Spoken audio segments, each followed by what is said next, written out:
The VO Meter, measuring your voiceover progress. Whether you're a veteran voice actor, just starting out, or don't even know how to set a level, we're here to help you avoid the pitfalls along your voiceover path to success.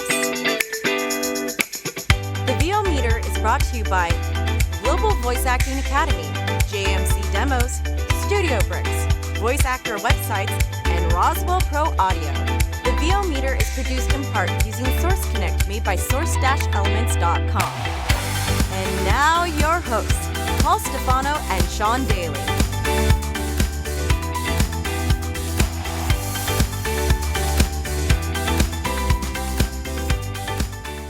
Hi, everybody, and welcome to this episode of the VO Meter. It's a very special minisode where we're talking with co-creator and founder of the EVocation conference, which is coming up in September. And I managed to, once again, weasel my way onto the roster of presenters. So we'll talk about that a little bit and about conferences in general, some do's and don'ts, how EVocation might be different or the same as some other conferences that are coming up, and give Jamie a chance to talk about what he likes about the EVocation conference. So, Jamie Muffet. Hello. I know that's not right, but I've always wanted to do that ever since the first time we had you on the show. Jamie Muffet, thank you for coming on the show and being a guest on the VO Meter. Well, thank you very much for having me, and especially for the French Olympic-themed introduction. I'm not sure if we ever told you that. I'm not sure if we ever told you that story, but the first time you were on our podcast, I guess it's like 6 years ago now. It was the one we did live with Chris Sharps and Lil. Yeah, when you went to a radio station, right? Yeah, I think we called it like the British Invasion. So yeah. While we were waiting for you to come on, Chris was telling us how nervous he was to meet you. He probably doesn't want me to tell you this, but he had not met you before. And he said, I've always wanted to just introduce him as Jamie Muffet. Like he was sort of mocking the guy like from the Toast Rich of and London? Famous. It was the Rich Oh, and, right. Yeah. Yeah. What was his name? Robin Leach. Robin Leach from Lifestyles of the Rich and Famous. And you sort of joined as it was happening, and he was like, oh, God, oh, no, did you hear me? Did you hear me say that? And he was afraid you were going to be offended by him saying that. That's funny. Yeah, I know I was horrendously offended. Lifestyles of the Rich and Muffet. Oh, it's really interesting that he doesn't like it pronounced that way. Indeed. Sorry about that. We'll stop teasing. But anyways, welcome, Jamie. Thanks so much for meeting us today. So obviously we're going to talk about EVocation Conference, but for people who don't know what is the EVocation Conference? Well, it is our virtual version of our real-world conference, and we do that every year in September. And we started, obviously, around the pandemic. When that first happened, we had a live conference planned, and we had to, quick, fast adapt it to a virtual conference. And it was really, really successful, if you don't mind me saying it myself. It was really, really fun. It was really social. And because our conference is very much focused on the business of voiceover, it adapted really well because we don't have any performance classes. So you don't necessarily have to be in the room, to do it. So all of our stuff is very much about running a business, operating our voiceover businesses, how to grow them and, or start from scratch and everything like that. So it is very appropriate and works really well in the sort of virtual world. So it's all sort of hosted around sort of Zoom, and we have all the classes and panels. Everyone goes through the conference together. So all the classes are, there's nothing happening simultaneously. So we all, as sort of conference attendees, attend all the sessions. And we have a separate Zoom room, which is like a sort of hangout area. So it's kind of like the lobby of the hotel, like if it was compared to a real world conference where people can just chat, and some of the speakers who did presentations or on panels might go and hang out in the cafe, the Zoom cafe, and chat further as if it would be like in the real world. And we have swag bags that we mail out to people, so they actually get that in the mail. And it's just a fun time. And we've been doing it, like I say, this is our 5th one, so it's just as strong as it ever has been. Lots of people coming, and can't wait. It's coming up September 20th to 22nd this year. Well, congratulations. And Thank those you. canvas bags are pretty strong, too. Mine's still standing after 5 years. Oh, good. Yeah. But that's awesome. And I love you were mentioning or sort of implying the narrower focus of the conference. And I actually really like that because I've seen or had heard say from other conference presenters that like when you have different genres or different types of focuses where it's performance, maybe home studio and business, people they go for the fun stuff, Yeah. so Yeah. they that might have that more immediate turnaround or might just be more enjoyable. Maybe there's a celebrity talent they want to work with. And so despite what they might say they want to do to improve their VO business, they might not prioritize that at a conference. But you can't help but do that when that is what the conference is about. So I feel like people can take a lot more from it or have a little bit more focused goal setting when they don't have to choose between those different tracks. Yeah, we're taking that option out of people's control. So if you come to vocation or evocation, it's always going to be the business stuff. It's the stuff that has to be done to do the fun stuff behind the mic, right? You don't get to be behind the mic without doing all the business stuff too. Even for the most busy talent, what we spend most of our time doing is finding and getting the work and then invoicing for the work and then doing demos and getting our website up online and all the sort of sort of the day-to-day activities that get us into the booth behind the mic to do the sessions. That's stuff that is crucial. I mean, it's more crucial early in your career when you don't have clients and you don't have a career to just sort of coast on, but it's also important when you're on your journey, because if you don't keep all that stuff up, connections and all your networks sort of diminish over time. You might, you don't want to sort of slip into obscurity. You have to keep all that stuff up, marketing and all that fun stuff. So, it's important whatever stage of your career you're at. And maybe it's kind of like I sort of describe it as the sort of vegetables of the dinner, but it's important to do that stuff. And maybe a bunch of classes are really relevant for you, maybe some aren't, but overall, there's always tons of nuggets of information that you can pick up. And the thing that I like about it being virtual is that a lot of this stuff you can apply like real time. You're at your computer, you're in your home by your setup, and you can start improving your business and start implementing some of this stuff right there and then. People have been updating their websites live and then getting feedback from their peers live. And, oh, what do you think? Oh, I was trying to do this and based on this class. And, it's like a big workshop that everyone's in almost, so it's a lot of fun. And I really do think people get a lot of value out of it. We're told that by our attendees. So, it's not just sort of conjecture. And, Corinne and I, who both run this, we're sitting in all the classes and panels and making notes and improving our businesses as we go as well.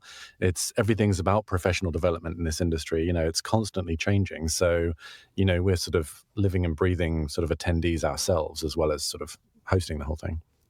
Well, I'm glad you mentioned your partner, because I feel like somebody should. Yeah, because she doesn't get enough attention. Karin Gilfrey, who is the other co-founder and creator, could not be here today, unfortunately, but she's at the White House. Oh, that's right. Yeah, so she's actually closer to me than she is to you right now. Yeah. She's representing NAVA today on Capitol Hill, so that's fantastic.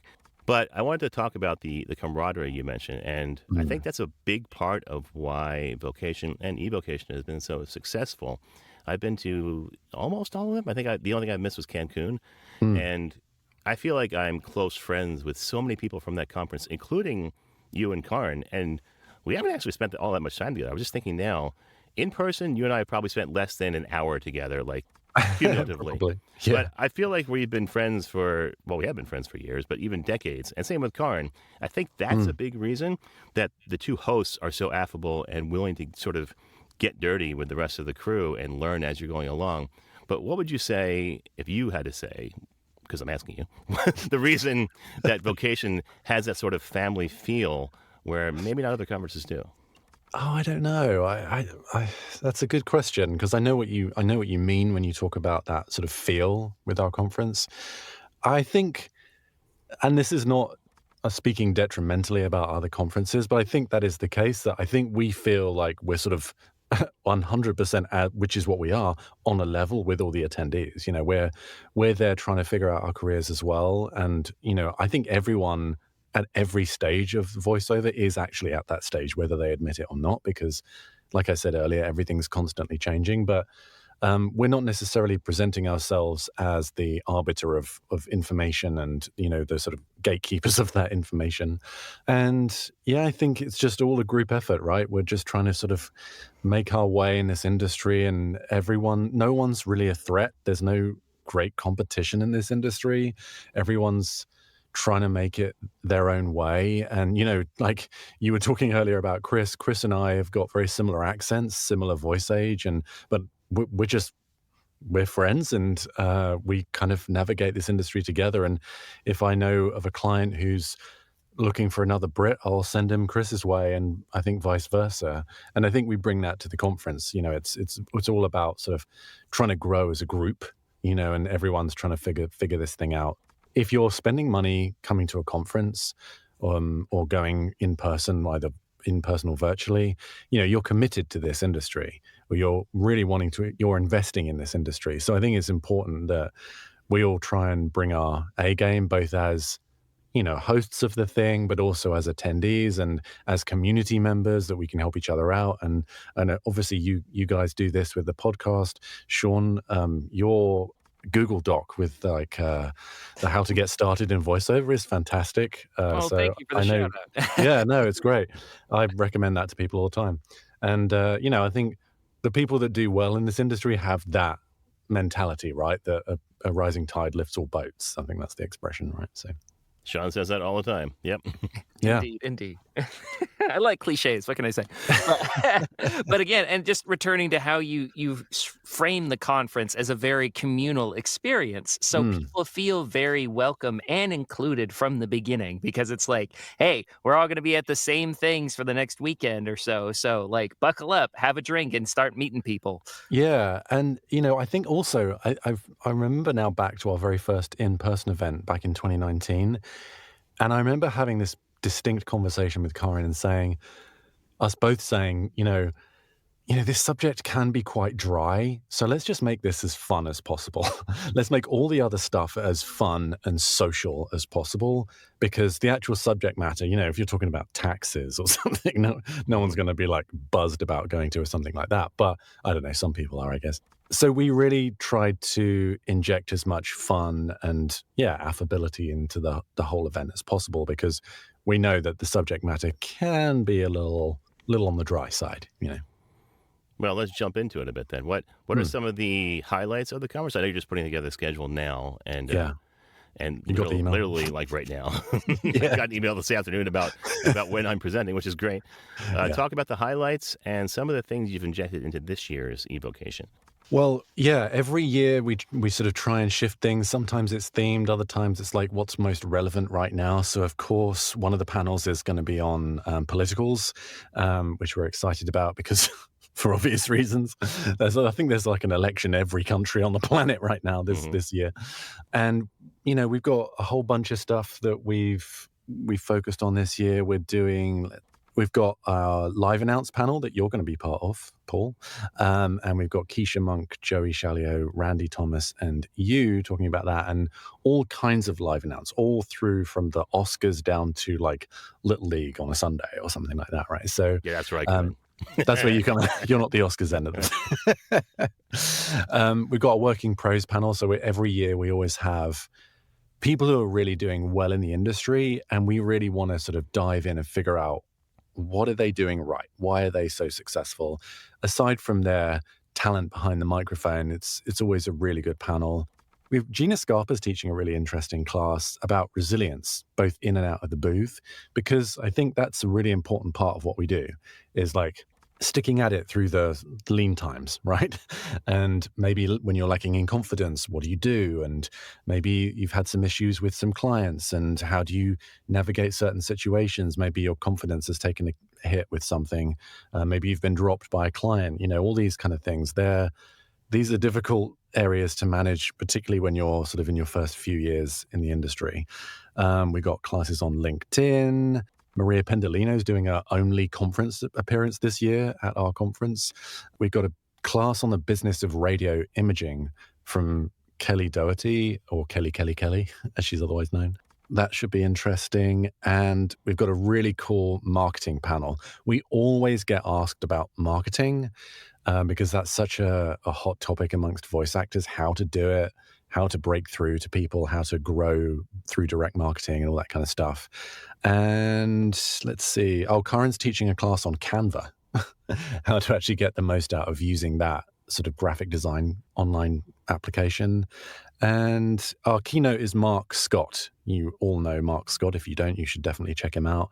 And he's also teaching a class too. So, I think that's most of the things. There's some other stuff too, but those are the main sort of areas that we're focusing on this year. Sounds great. And I think Mark is a perfect match for your guys' conference. For those who don't know, he makes the VO handbook, and he specializes in marketing for voiceover as well. So I think that's a match made in heaven for you guys. Yeah, thanks. We've actually he was lined up for 1 year, and then it was the live conference in 2020, and that didn't happen. And then another time he had some internet issues, and he was like, I don't know if I can commit to it. So then we had to wait for his internet to get fixed, and it's all finally worked out in 2024 that Mark's able to do it. We've been trying to make it happen for a while. So we're thrilled that he's finally there. Awesome. I'll bring my good luck charm just in case. Yeah. From the But Canadian. are there any other fun events at the conference you want to talk about? Yeah, I want to hear about that stuff because that's always been my favorite. You guys have gone way outside the box on some of the entertainment, both virtually and in person. The first year was Suddenly Seymour. You managed to get Gilbert Gottfried on the first virtual conference, so that's always a hit. What do you have planned this year? Well, we're keeping those under wraps, our sort of opening night party details. We haven't got that to announce yet, but we've got a lot of the regular stuff as well. Like in the evenings, we have like networking, which I know, Paul, you've been a big part of in the past. And we've like very sort of loose networking. We have different breakout groups on Zoom, and they're all different sort of party themes. We have like a dance party, and like we've done karaoke in the past, and we have Room 5, which has become notorious. Room 5. Yeah, our like accidental cult that we started.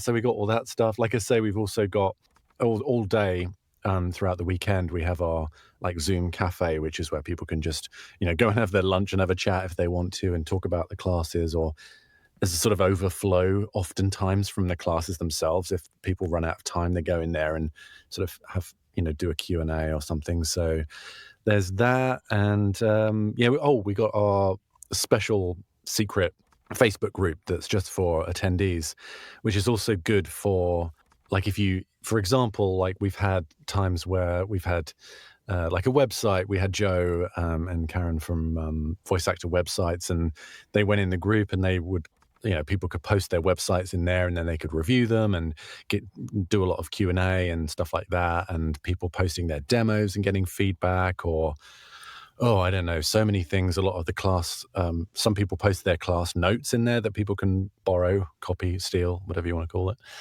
Just a busy weekend of stuff. If you're not able to attend live, we have replay-only tickets, so all of the classes and panels are available. Unfortunately, the evening networking things aren't available because we don't record those. But all of the classes and panels and the opening night party we record. And so people can just, if they're away, they can view that for up to a month after the conference. And that's obviously a much cheaper ticket because, you don't get all the live stuff. But yeah, so lots going on. So who are the sponsors this year? Because in the past, I've actually gotten help from almost all of them, I think. And it's always good to see who's on the list there. So who are the sponsors for EVocation 2024? Yeah, well, we've got Voice123 as a big sponsor. So they're giving us discounts for all attendees for upgrades and renewals, which is really exciting. Both Karen and I do a lot of work with Voice123 as voice actors. So, we're a big proponent of them. And Rolf actually is going to be doing a fireside chat there. So I know there's been a lot of upheaval and changes going on in all of the online casting sites, and particularly with the sort of AI discussions. There's a lot to talk about there. So we're going to grill him a little bit and do a bit of a Q&A. So if you have any questions about that, he's there. And he's usually very generous also with doing follow-ups and stuff like that too. Lotus Productions is a big sponsor. They're sponsoring our politicals panel, and that's actually going to be hosted by Sam Ufret from Lotus. And NAVA, of course, that Karen's the vice president of NAVA, and I'm on the advisory board. And we've also got a deal with Skills Hub as well. An excellent list. Very cool. Yeah, nice little selection. So, Jamie, for people who are interested in attending EVocation, can you give them any tips to get the most out of the experience? Yeah, I think, it's such a cliche at this point, but going in with an open mind is so important. You never know, I think this in general, whether you're at a conference or whether you're listening to a podcast or reading a book about voiceover or whatever it is, I think you just, pretty much at any stage, you should be open to getting advice from, different quarters, really. I find myself listening to people who are very new in the industry, who are killing it, who figured out a solution for how their booking work. And I think that's really interesting, in addition, of course, to listening to veterans and people who've been doing it for a long time. So I think it's important to try and keep an open mind. I know when we sort of curate our speakers, we make sure that the people who are talking about what they're talking about know what they're talking about and have experience in it. They sort of live and breathe that world. So I think there's that. I think networking is a massively underrated part of our industry. And I think good networking is not necessarily about what can I get, but more what can I give? And inadvertently, that does lead to what can I get? Because I think if you can be a good communicator and a good connector of people then will sort of come to you when they're looking for what it is that you offer. So don't necessarily be cynical about it and go in there and try and fire your business cards out at people and try and market yourself to your peers. I think that's corny and doesn't really work very well. But if you're talking to someone and, I don't know, maybe you were speaking to someone earlier today who knows a lot about promo, and then you're speaking to someone who wants to get into that world. That's a good opportunity to say, oh, you need to speak to John. And John's really in that world, and introduce them. And I think sort of doing that actually provides value to other people. And, doing the right thing and helping people does sort of karmically and as well as literally sort of help you along your journey. It never hurts, put it that way. So I think sort of keep your ego in check. I think another thing to remember, if you're introverted or quiet, is that a lot of people are nervous and a lot of people are introverted, even the sort of very loud people. So don't necessarily get put off by that. If you need to go and decompress somewhere, you need to go back to your room and just sort of, I don't know, watch, HGTV for a while, whatever, just to recharge, go ahead and do that, and do it in small chunks. Don't feel bad about that. And, sort of go with your gut on that and sort of go with your body and your brain. Everyone has to navigate this stuff their own way, and sort of forcing it and, making yourself sort of tired or stressed or sick is not a good idea too. Wash your hands a lot. Virtually? Sorry? Virtually wash your hands? Virtually, it's not such a big deal. Well, you want to keep up the habit, Yeah, exactly. Yeah. Who knows what you're doing, Maybe now, you filthy animal. Pour alcohol in your eyes or whatever it is that you need to do. My eyes are unclean. Yeah. What have I seen? Well, excellent tips there. Joking aside. Thank you. Oh, and don't go if you're sick. Yeah. Yes, please, for the sake of the rest of the conference. Yeah. You actually almost quoted my inaugural presentation at Vocation back in New York in 2018? 19. 19, yeah. So that was my entire presentation, was on how networking needs to be selfless and how you can make that happen. So thank you for mentioning that. Oh, of course. So now we talked about Vocation specifically. How to present yourself at the conference.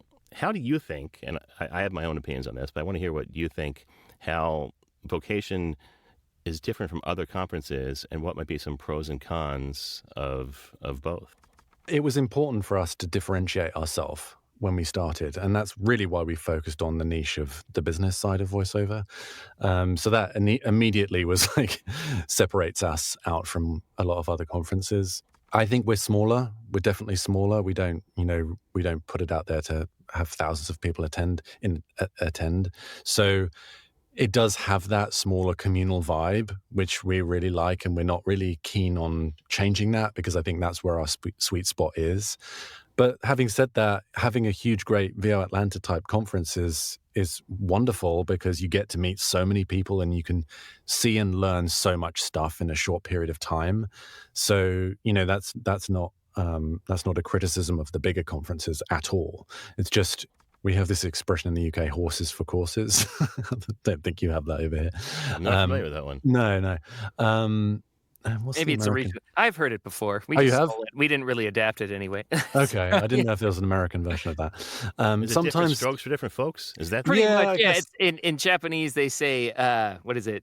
It's like 10 people, 10 colors kind of thing. Everyone's Yeah. got their own preferences. Okay. And sometimes, some years, you're going to lean more into your performance side, and other years, you're going to lean more into your networking side or your marketing side or whatever. So, maybe you'll go to us one year and one voice the next year, and then VO Atlanta the year after that. Or, hopefully you go to EVocation every year because it's so much cheaper.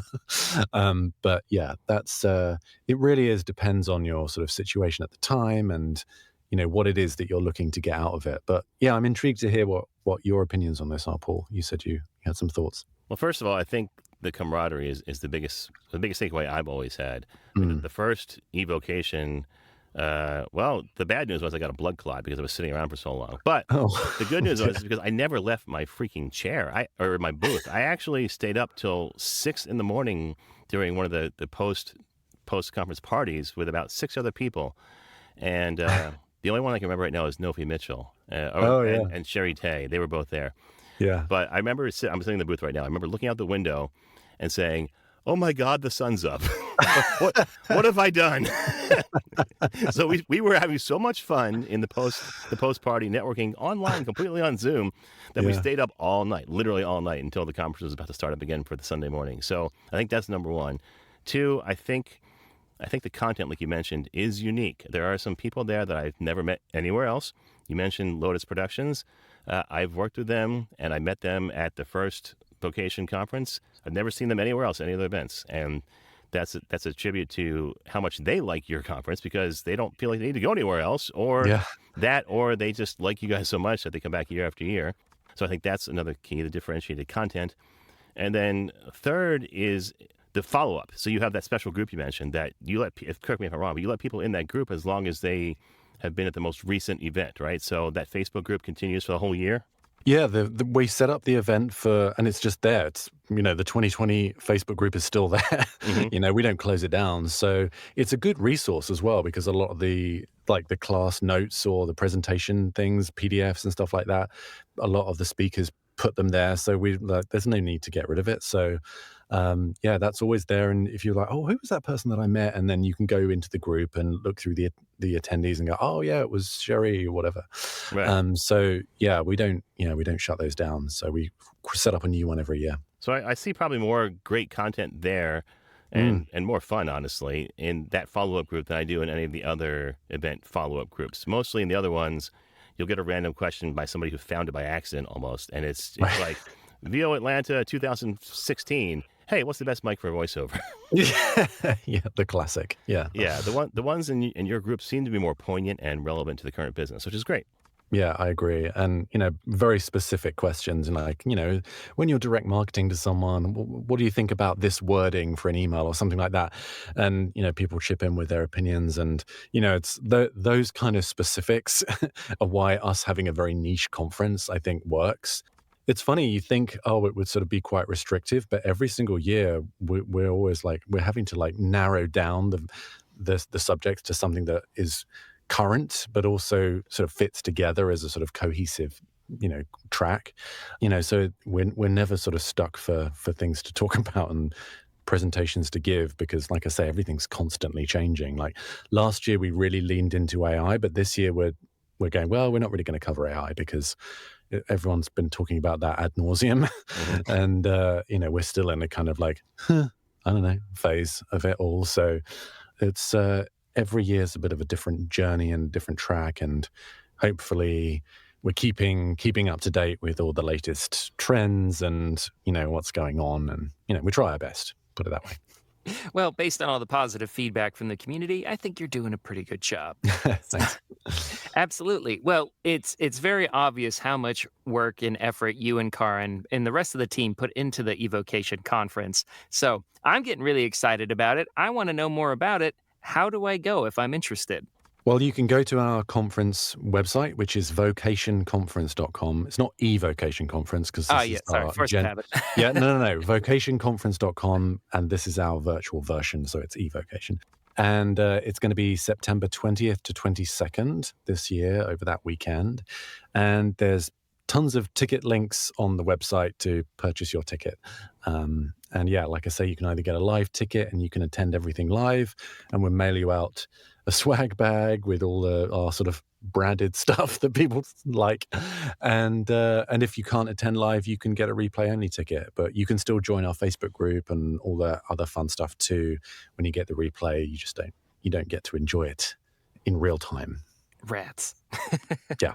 Well, Jamie, thanks so much for being on the show. I'm looking forward to being there after I begged and pleaded to be added late. If anyone's wondering why that happened, it's because I saw the announcement that had Keisha, Randy, and Joey, and I said, hey, I want to be on that. And then ask and you shall receive. Well, it was a really good pitch because I was like, no, actually, that's a really good call because, it's all very well. There's only one person who can voice the Oscars every year, right? There's only one person who can voice the Emmys. Mm-hmm. And it's all very well having a panel on these highfalutin live events. But there's a lot of work, and I know you do this a lot, Paul, on the sort of regional sports and regional kind of live event announcements too, right? So I think you're going to be a very important addition to that panel, and we're, thrilled that you're going to be joining us. So thank you. Absolutely. Well, thank you.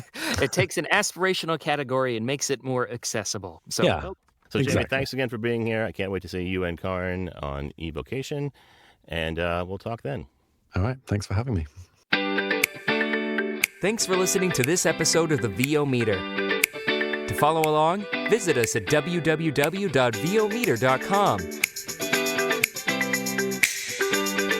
We'd also love to hear your comments or suggestions for the show. Or if you have a questionable gear purchase, tell us all about it on our Facebook page or on Twitter @the VO Meter.